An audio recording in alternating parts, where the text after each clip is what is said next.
so much for joining me back here. I'm kind of excited for today's video. This year, I have really gotten into rom-coms. I predominantly read fantasy, or at least that's how it used to be. Here lately though, this year, I have mostly read rom-coms and I'm loving it. I think I'm starting to kind of plateau a bit. I kind of hit my peak where I was like, man, these are great. And now I'm kind of like, not bored, but a little bored. You know, I need to start mixing it up more than I have been. That's besides the point. Today, we're only talking about rom-coms. Today, we're going to talk about some of the best rom-coms that I have read this year. Yeah, I've read 64 books so far this year, and 48 of them have been romances of some kind. Predominantly my reading this year. But a lot of them have been rom-coms, and I've enjoyed a lot of them. So I'm just going to go through my Goodreads. I don't have a set number I'm trying to reach or anything like that. I'm just going to go through my Goodreads and talk about some of my favorites. First up, we have The Hating Game by Sally Thorne. This was my first rom-com, and I think that's why it's on this list. The story itself is good, but it really is what got me into wanting to read more stories like this. We have our main character, preface. I'm not going to make it spoilery, so this will be spoiler free, but I'm probably not going to remember names. Just as a preface. Also, the sun can't make up its mind today, so my lighting is going to be weird in this video, I think. Anyways, in this one, in The Hating Game, our main characters work together. We have our female protagonist, our male protagonist. She worked there first. He starts, he's a new person, and she's this very uppity, pippity, like happy-go-lucky person, right? And she goes up to him and she tries to introduce herself to him. They're going to be working in close quarters. She wants to make a good relationship, a good first impression. And he kind of just looks at her, doesn't say anything, becomes the grump, and then they start this hating game where every day they come to work and basically their goal is to annoy each other. Kind of an enemies to lovers type of trope. I love that type of trope. I recommend this one. It's good. I have read some other things of Sally Thorne. Not so good, but this one itself I recommend. Next up, we have two authors that I kind of want to give another chance. The last book I read from them kind of gave me a bad taste in my mouth. I didn't really enjoy it, but looking back through my Goodreads, I found that there are two on this list that I actually really did enjoy. Next, we have The Honeymooners by Christina Lauren. Excellent. Kind of another enemies to lovers type of thing. Forced close proximity, forced vacation together. Basically, we have a girl, her main female protagonist, sister, is getting married to this guy who has, I think it's a brother. Is it a brother, a cousin? Either way, they're at a wedding, something happens, and the couple is not able to go on their honeymoon. And so she's like, hey, you two go on this honeymoon together. You know, you don't even have to hang out together. Just stay in the same room and you get a free vacation. And so they do. So again, enemies to lovers, forced close proximity, all that good stuff. Pretty good. I enjoyed it. I listened to it on audiobook. I listened to most of these on audiobook, and it was great. Next up, I have another Christina Lauren book, and again, these two books I really enjoyed. It's just the last one. I read The Soulmate Equation. I did not really like that one, but I enjoyed this one, In a Holidays by Christina Lauren. This one is kind of like an amnesia type of thing with a like secret love that it's always been pining after. So we have our main female protagonist who is part of this family. And every year at Christmas, her family with like two other families get together and celebrate Christmas together in this cabin. And she has grown up and she's fallen in love with one of the guys from the other family. And come to find out that this is going to be the last year they're going to be in the cabin. They're selling the cabin, so this might be the last Christmas they ever get together and celebrate together. And she kind of sees this as like oh man, I might lose my chance at telling this guy I love him. So they go through the first Christmas. At the end, they find out this is the last Christmas. We're no longer going to have this cabin. And on their way home, they get into a crash or something like that. And when she wakes up at the beginning of their holiday again. So it's kind of like a Groundhog Day type of thing, where at the if something happens, she'll pass out, get knocked out, almost die, whatever, and then wake up at the beginning, and she kind of gets a do-over. I don't think it's hard to guess how it ends. It was good though. I really enjoyed it. Okay, next up, I'm just gonna lump a bunch of Emma St. Clair together. She's my new favorite rom-com author. I love her. I love her. Anyways, we have The Love Cliches by Emma St. Clair. This was my first book not first book, my first exposure to her, my first series that I read by her. She's only written 2 that I've read so far. She has some more that I need to get to because I feel like I will love them. Anyways, Love Cliches. Exactly what they sound like. We have falling for your best friend's twin, falling for your boss, falling for your fake fiance. Where's number 4? The 12 Holidays is kind of like a novella, but it's still super good. Falling for your best friend, falling for your enemy, and then there's one more. Falling for your brother's best friend. So there are 7, kind of, altogether if you count the novellas as well. Excellent. Like I say, they're kind of what they sound like. The titles kind of give them away. They're the love cliches. I started with number 7. I started with falling for your enemy because I was kind of in a enemies to lovers type of mood. And I didn't realize this was part of a series. Don't recommend that. I did a whole video on these books. I'm not going to go into a lot of detail about them because of that. Read them in order if you're going to read them because they all follow a knit of characters. And if you read them out of order, you kind of spoil some things that happen. Especially starting with number 7 like I did. I started with the very last one.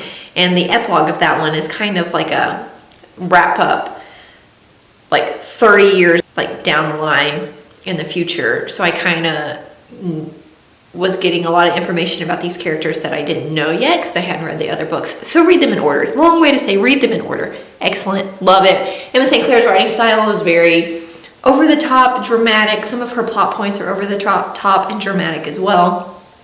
And I love it. I love it. She admits it herself. That's her goal, is to kind of write these types of books. Love it. Love it. While I'm already talking about her, I'm going to talk about the Graham Brothers, the She Cake series. I don't know what it's called officially. Let me see if it says. Goodreads has them as the Graham Brothers.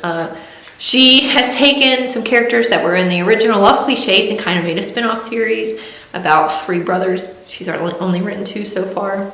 Emma, give me the next one. We have the Buyin and the Bluff. I like the Buyin better than the Bluff. Both pretty good though. I did a whole reading vlog on the Bluff if you want to go check it out. Basically, like I say, spin-off characters from the original series. These 3 brothers, all single. The Buyin, we have Pat, who this is kind of like a second chance type of romance. The Bluff is kind of an enemies to lovers type of romance with also a boss and employee type of romance. Both good. Check them out. Next up, I have The Cheat Sheet by Sarah Adams. I love this one. It was super funny. There were a lot of moments throughout it that I was laughing out loud while I was listening to it. Excellent. Clean romance. Basically, our main character, our main female protagonist, runs like a ballet studio type thing for not underprivileged, but just for girls whose families maybe can't afford the more uppity type of studios, you know, that kind of thing. And then her best friend, oh, it's a best friends to lovers. I forgot to mention that. Her best friend was like a football player in the NFL or something like that, and has secretly been like paying her rent for the ballet studio and all that kind of stuff. Bunch of stuff happens. You can guess how it ends, but it's a best friends to lovers. It was super sweet, clean, super funny. Recommend it. I want to read more by her, actually. Next up, ooh, buddy, what is that? There we go.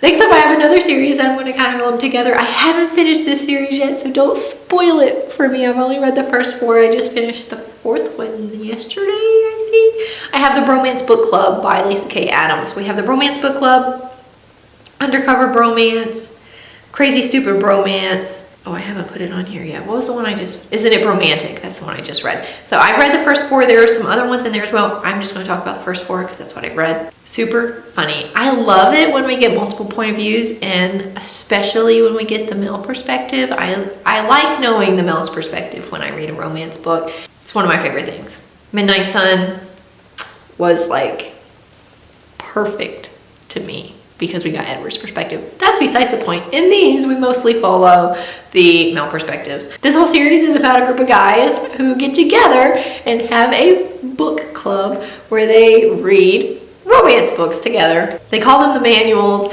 They take the scenarios and tips from these romance books and try to apply them to their own life so they can make their relationships better. So the first one and the 4th one might be my favorites. They might be tied. In the first one, our main character is named Gavin, He is kind of in a failing marriage. His wife tells him that she wants a divorce, and so he gets kind of recruited into the book club and they help him fix his marriage. Second one, what is the second one about? Oh, the second one and the third one kind of blend together for me. I think the second one is about Mac, I think is the main character's name.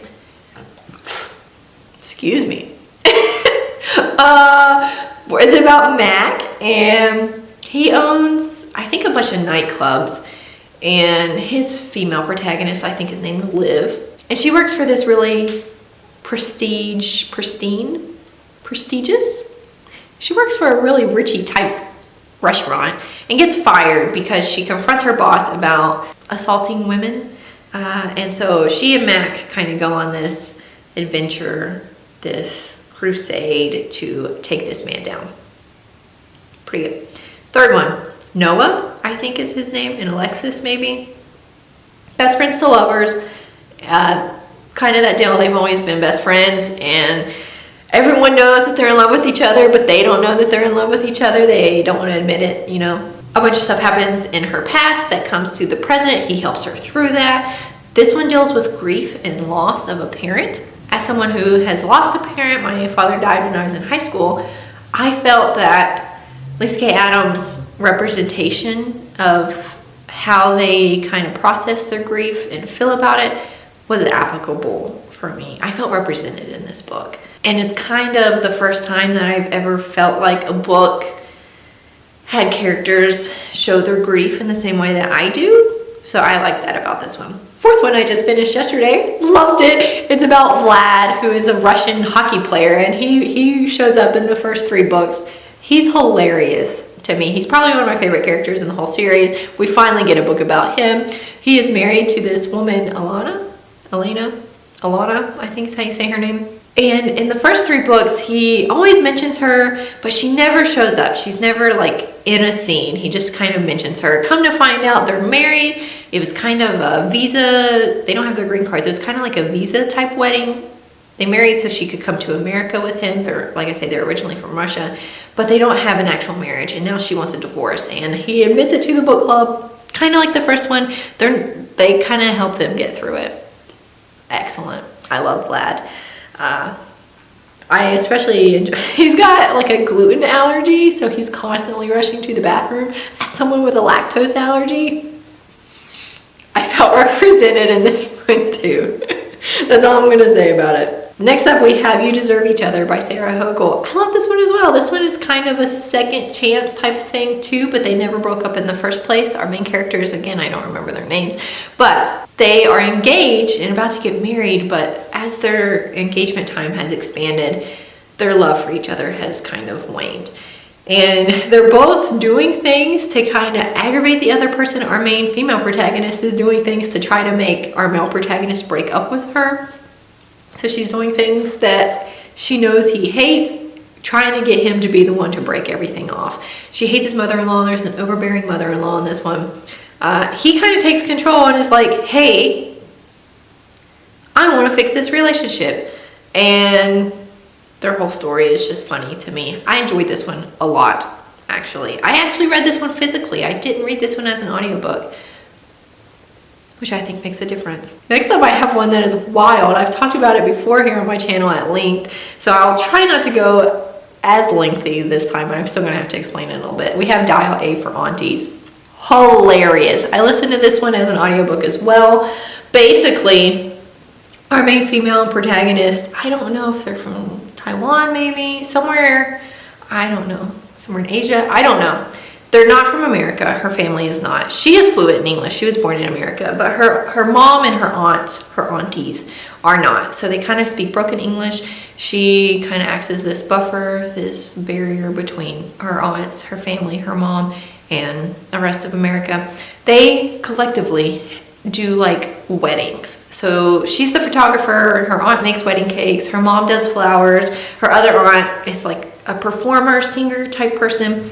And so they kind of run like a wedding business together. She goes on this date.